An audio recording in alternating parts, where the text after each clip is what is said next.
Hello everyone, welcome to my YouTube channel AI sciences. आज पढ़ेंगे हम 8th का उर्दू, जो लेसन है नोबल इनाम की कहानी। नोबल इनाम की कहानी के बारे में पढ़ेंगे।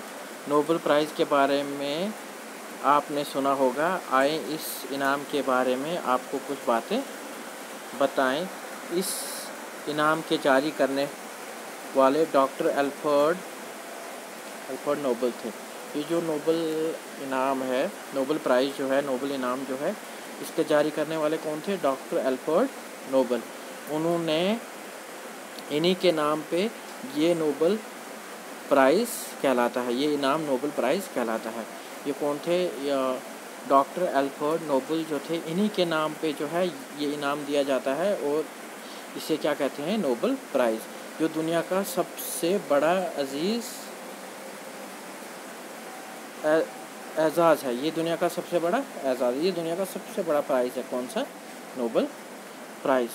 नोबल प्राइज़ की ये है अल्फ्रेड नोबल, जिनके नाम पे ये दिया जाता है। ये उस प्राइज़ के दो फेसेस हैं, दो अपोजिट फेसेस हैं। इसके बारे में और हम पढ़ेंगे। क्या है ये नोबल प्राइज़? हर साल किस किस शोबे में दिया जाता है? ये अमन, अदब, फिज़िक्स, केमिस्ट्री, अद्वियात और इक़्तिसादियात में नुमाया कारनामों पर दिए जाते हैं। ये नोबल प्राइज़ जो है किस किस फील्ड में दिया जाता है? अमन, अदब, फिज़िक्स, केमिस्ट्री, अद्वियात, इक़्तिसादियात में नुमाया कारनामों पर दिए जाते हैं। जो लोग अदब में कोई बहुत ही अहम किताब लिखते हैं, साइंस या इक़्तिसादात के मैदान में कोई नमा काम करते हैं, या दुनिया में अमन व अमान कायम करने के सिलसिले में कोई बड़ी खिदमत अंजाम देते हैं, वो नोबल प्राइज़ के मुस्तहिक़ करार पाते हैं। ये इन लोगों को दिया जाता है। इस इनाम की ख़ुसूसियत ये है कि दुनिया के किसी भी शख्स को बिला इम्तियाज़ रंग व नस्ल के मिल जाता है। ये इनाम जो है दुनिया में किसी भी इंसान को मिल सकता है। ये कोई ज़रूरी नहीं कि वो इंसान कोई बहुत बड़ी पोस्ट पे हो तभी जाके मिलेगा। कोई भी इंसान बिना किसी रंग व नस्ल, चाहे गोरा हो, काला हो, या किसी भी धर्म का हो, किसी भी ज़ात का हो, उससे इस इनाम का कोई भी लेना देना नहीं है। ये किसी भी इंसान को मिल सकता है। इस इनाम की रकम लगभग 15 लाख रुपए होती है। इस इनाम की रकम, जिस इंसान को ये इनाम मिलता है, तो उस इनाम की रकम कम से कम कितनी होती है? 15 लाख रुपए दिया जाता है।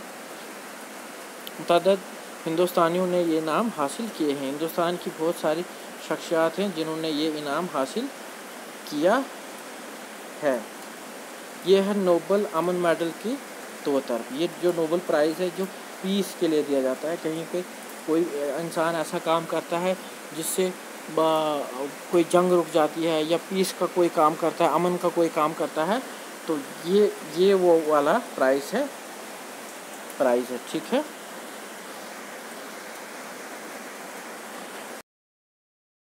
टैगोर को अदब का नोबल इनाम 1913 में उनकी किताब गीतांजलि पर मिला था। ये रविंद्रनाथ टैगोर को भी ये इनाम मिला है, जो उन्होंने किताब लिखी थी गीतांजलि। ये किस शोबे में मिला था उनको? अदब के शोबे में। हमारे साइंसदानों में ये इनाम डॉक्टर सीवी रमन जो थे, ये उनको भी मिला है।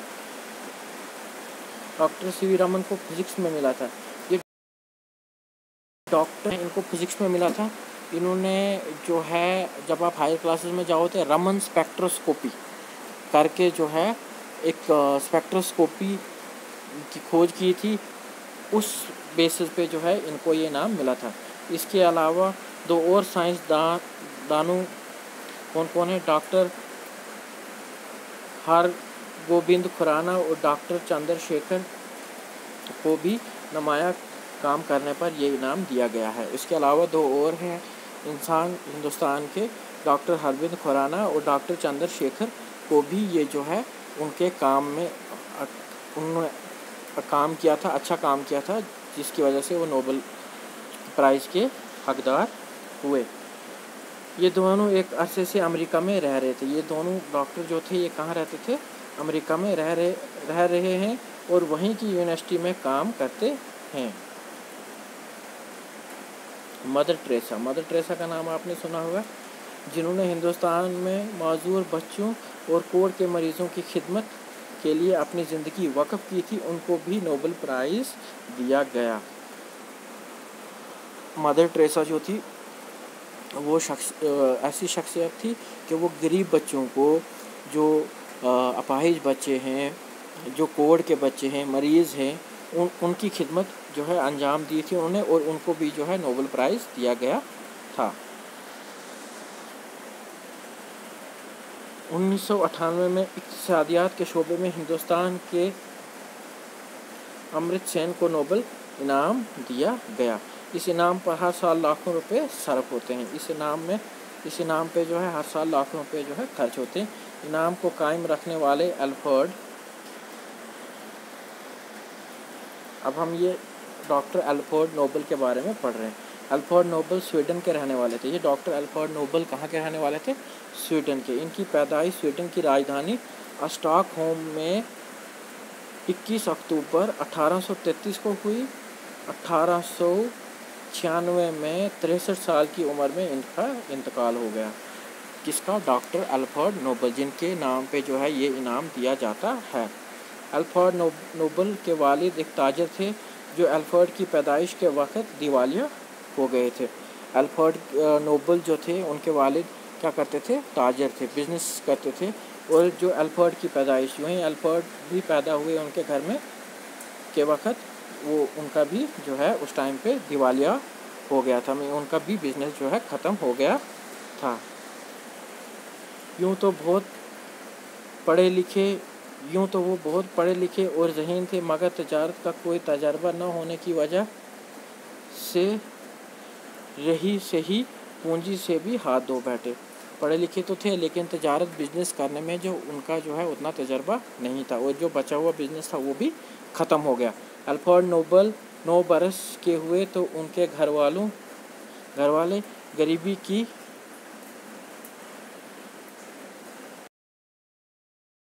छोड़ने पर मजबूर हो गए। और जब अल्फ्रेड नोबेल जो है 9 बरस के हो गए तो गरीबी इतनी ज़्यादा हो गई कि उनके घर वाले जो है गरीबी की वजह से तंग आकर जो है वतन, अपना मुल्क जो है छोड़ दिया। वो सेंट पीटर्सबर्ग चले गए। ये शहर उस ज़माने में रूस का दारुल सल्तनत था। ये वहाँ से कहाँ चले गए? फिर रूस चले गए। कुछ अरसे तक तो अल्फ्रेड की तालीम घर पर ही हुई। जब घर की माली हालात अच्छी हो गए तो बाकायदा तालीम हासिल करने के लिए बाहर चले गए। उसके बाद जब घर की कंडीशन अच्छी हो गई तो अल्फ्रेड नोबेल जो है, पहले तो इब्तदाई तालीम उन्होंने घर पे हासिल की, लेकिन जब फाइनेंशियली अच्छे हो गए, घर वाले, घर अच्छा हो गया, पैसा वगैरह आ गया, तो उसके बाद वो तालीम हासिल करने के लिए कहीं और चले गए, बाहर चले गए। उन्होंने यूरोप भर का दौरा किया और कई ज़बानें सीखी। वो यूरोप पे गए और कई ज़बानें सीखी। अब वो अपने वालिद के साथ साइंस के तजर्बात करने में वक्त गुजार रहे थे। अब वो क्या कर रहे थे?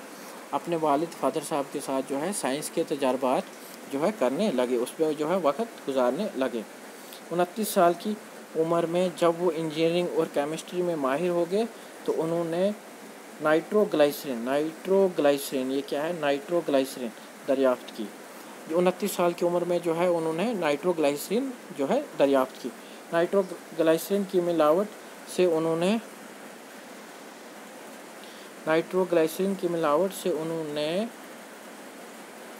1867 में डायनामाइट इजाद किया। डायनामाइट क्या है? इसमें नाइट्रोग्लाइसरीन मिलाते हैं और कोई और केमिकल मिलाते हैं। डायनामाइट होता है एक्सप्लोसिव, जैसे कोई पत्थर तोड़ने के लिए हम जो है वो डायनामाइट का यूज़ करते हैं, तो उससे फिर धमाका होता है और बहुत बड़ी बड़ी चट्टानें, पत्थर वगैरह जो है ख़त्म हो जाते हैं। डायनामाइट एक किस्म का बारूद है। डायनामाइट क्या है? बारूद, जिसकी ज़रा सी मिकदार बड़े से बड़े पहाड़ को मिनटों में उड़ा सकती है। ये इजाद किसने की? अल्फ्रेड नोबल ने, उन्होंने जो है अपने बाप के साथ मिलकर जो है साइंसी तजर्बात करने लगे, जिसमें उन्होंने नाइट्रोग्लिसरीन दरियाफ्त की, और नाइट्रोग्लिसरीन से ही हम क्या बनाते हैं फिर डायनामाइट। ये जो है बारूद है कि थोड़ा सा भी अगर डायनामाइट हो, ये थोड़ा सा भी बारूद हो तो बड़ा पहाड़ भी जो है मिनटों में ख़त्म हो जाता है। खुद अल्फ्रेड के छोटे भाई की मौत डायनामाइट का गोला फटने से हुई थी। अल्फ्रेड नोबल के भाई जो थे उनकी मौत भी किससे हुई थी? डायनामाइट का गोला जो है वो फट गया और उसकी वजह से उनकी मौत भी हो गई। ऐसी ख़तरनाक चीज़ को एक जगह से दूसरी जगह ले जाना बेहद मुश्किल था, लेकिन अल्फ्रेड ने वो तरकीब भी ढूंढ निकाली जिससे इसको एक जगह से दूसरी जगह हिफाजत के साथ लिया जा सके। ऐसी जैसी चीज़ को, बारूद को एक जगह से दूसरी जगह ले जाना जो है बहुत मुश्किल था, लेकिन अल्फ्रेड नोबल ने जो है एक ऐसा रास्ता निकाला, एक ऐसा तरीका निकाला कि ताकि वो जो है इस डायनामाइट को एक जगह से दूसरी जगह जो हम आराम से कैरी कर सकें, एक जगह से दूसरी जगह आराम से ले सकें, ताकि कोई जानी माली नुकसान ना हो। अल्फ्रेड नोबल बहुत मेहनती थे, वो रात दिन काम में लगे रहते थे। उन्होंने अपनी मेहनत से बहुत दौलत पैदा की। वो रात दिन काम करते थे और मेहनत से बहुत दौलत पैदा की। वो बहुत फरागदिल भी थे। उन्होंने अपने मुलाजमों और मज़दूरों के रहने के लिए अच्छे हवादार मकान बनवाए और अपने मुनाफे में काम करने वाले लोगों को भी शरीक किया। उन्होंने क्या किया कि जो उनके साथ काम करते थे, मज़दूर थे, उनके लिए भी अच्छे अच्छे मकान बनाए जहाँ पे वो रह सकें, और जो अपना नफ़ा जो वो कमाते थे उसमें जो है दूसरे लोगों को भी शामिल किया। अल्फ्रेड ने डायनामाइट की ईजाद इसलिए नहीं की कि उसे जंग के लिए इस्तेमाल किया जाए और इंसानी बस्तियों को तबाह व बर्बाद किया जाए। अल्फ्रेड नोबल ने जो डायनामाइट की ईजाद की वो इसलिए नहीं की, इस बारूद की ईजाद कि उससे जो है लोगों को नुकसान पहुंचाया जाए, बस्तियों की बस्तियां जो है ख़त्म की जाएं। इस ईजाद से उनका मकसद ये था कि पहाड़ों और चट्टानों को तोड़कर पत्थर मुहैया किया जाए और कानून से धातें बरामद की जाएं। उन्होंने ये इसलिए किया ताकि जो है बड़े बड़े पहाड़ और चट्टानों को जो है तोड़ा जा सके, उनको तोड़ के जो है उनको काम में लाया जा सके, और जो कानें खोदी हैं वहाँ से जो है धातें जो है बरामद की जा सके। अल्फ्रेड नोबल को जंग से बेहद नफ़रत थी और वो जो है जंग बिल्कुल भी नहीं चाहते थे। वो जंग से नफ़रत करते थे। वो नहीं चाहते थे कि उनका ये बनाया हुआ जो आविष्कार है, जो उन्होंने ये दरियाफ्त की है, उससे जो है कोई इस चीज़ को कोई जंग में इस्तेमाल करे। उनकी दिली ख्वाहिश थी कि दुनिया के तमाम कौमें आपस में अमन व सलाह के साथ रहें। वो चाहते थे कि दुनिया में जितने भी मुल्क हैं, जितने भी ममालिक हैं, जितने भी लोग हैं, जितने भी महज़ब हैं, सब जो है आपस में पीसफुली रहें, अमन के साथ रहें। इसीलिए हर साल अमन इनाम को इसीलिए जो है कौन सा हम नोबेल प्राइज़ एक देते हैं ना, जिसमें अमन भी है, अदब भी है और अमन पीस उसी शख्स को दिया जाता है जो दुनिया में अमन कायम करने के लिए कोई गैर मामूली कारनामा अंजाम दे, जो पीस मेंटेन करने के लिए कोई ऐसा काम करे जिससे पूरी दुनिया में जो है अमन रहे। जैसे क्या होता है कि हिंदुस्तान और पाकिस्तान के बीच में अक्सर जो है, या हिंदुस्तान चाइना के साथ जो है अक्सर जो है हमारे हालात जो हैं वो ठीक नहीं होते। कभी कभी बॉर्डर पे सरगर्मियाँ हो जाती हैं या कुछ, और कोई ऐसा इंसान जो है जो इस चीज़ को जो है अमन में बदले, वैसे जैसे लोगों को, महान लोगों को जो है ये इनाम जो है दिया जाता है पीस के रिलेटेड। अल्फ्रेड की एक लड़की से शादी करना चाहते थे मगर उसका इंतकाल हो गया, और अल्फ्रेड नोबल जो है वो किसी लड़की को पसंद करते थे, उससे शादी करना चाहते थे, लेकिन उससे मगर जो है उस लड़की का जो है इंतकाल हो गया।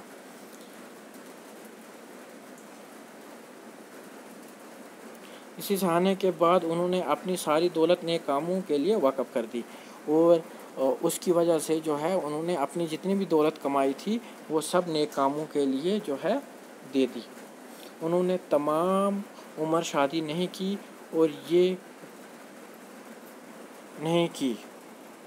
और ये वसीयत की कि उनकी आमदनी से हर साल इनामात दिए जाएं। और उन्होंने जो है पूरी उम्र शादी नहीं की और ये वसीयत उन्होंने कर दी, ये कह दिया कि उनकी जो दौलत है उससे जो है हर साल जो है इनामात दिए जाएं लोगों को। लिहाजा उनकी वसीयत के मुताबिक हर साल दुनिया के बड़े बड़े साइंसदानों, अदीबों, माहिरीन इक्तिसादियात और अमन के लिए काम करने वालों को ये इनाम दिए जाते हैं। ये हमने नोबल प्राइज़ की कहानी जो है, नोबल इनाम की जो कहानी है, ये सबक हमने पढ़ लिया। अब हम इसके पढ़ेंगे अल्फाज माने। एजाज़ क्या होता है? एजाज़ होता है इज़्ज़त देना या इनाम। अद्वियात क्या होता है? अद्वियात होता है दवा की जमा। अद्वियात होता है दवाइयाँ, मेडिसिन में भी ये जो है इनाम जो है दिया जाता है। इक्तिसादियात क्या होता है? माशियत या पैदावार या माली मामलात से मुतालिक इल्म। बिला इम्तियाज़ रंग व नस्ल क्या होता है? बिला इम्तियाज़ रंग व नस्ल होता है कि किसी भी रंग व नस्ल, महजब या ज़ात पात के फ़र्क के बगैर, रंग व नस्ल और महजब फ़र्क के बगैर। मुतअद्दिद क्या होता है? कई। नबातात क्या होता है? पेड़ों का इल्म। पेड़ों के इल्म को क्या बोलते हैं? नबातात। फ़राग़ दिल किसको बोलते हैं? बड़े दिल वाला, सखी। फ़राग़ दिल बोलते हैं सखी। जैसे सखी इंसान वो होता है कि जो किसी को मुसीबत में देखता है या किसी ज़रूरतमंद को देखता है तो उसके पास जो होता है जिससे वो उसकी मदद कर सकता है, तो वो इंसान जो है उसको जो है मदद करता है, जो भी उसके पास। और ऐसे जैसे लोग जो हैं, सखी लोग जो हैं, आज दुनिया में बहुत कम मिलते हैं। बरामद करना क्या होता है? निकालना, कोई किसी चीज़ को निकालना। जैसे ज़मीन चट्टानों के अंदर जो है सोना होता है, तो जब हम सोने को वहाँ से निकालते हैं तो हम उसे कह सकते हैं कि सोना जो है हमने बरामद किया। ठीक है। वसीयत क्या चीज़ होती है? ज़िंदगी में की गई हदायत के मरने के बाद ऐसा किया जाए। वसीयत होती है कि जब इंसान का आखिरी वक्त होता है, जब मौत उसके करीब होती है, तो वो मौत से पहले जो है ये वसीयत करता है कि मेरा जो है, मेरी जो दौलत है ये इन नेक कामों में लगाना या मेरी दौलत का बंटवारा ऐसे करना, उस चीज़ को क्या कहा जाता है? वसीयत।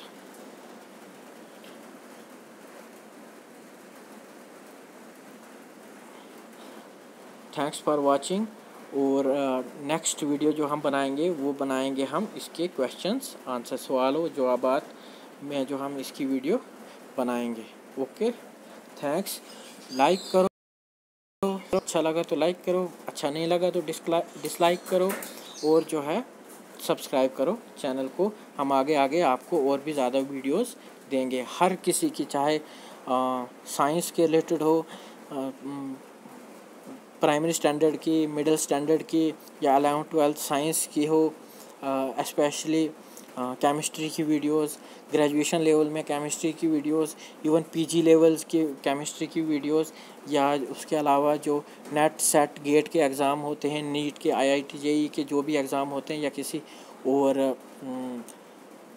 यूनिवर्सिटी लेवल के कोई भी कॉम्पिटिटिव एग्ज़ाम्स होते हैं केमिस्ट्री के रिलेटेड, हम आपको जो है अपनी तरफ से पूरी कोशिश करेंगे कि आप जो है सब्जेक्ट जो है बेसिक से लेके एडवांस लेवल तक जो है सीख पाएँ। Okay, thanks for watching.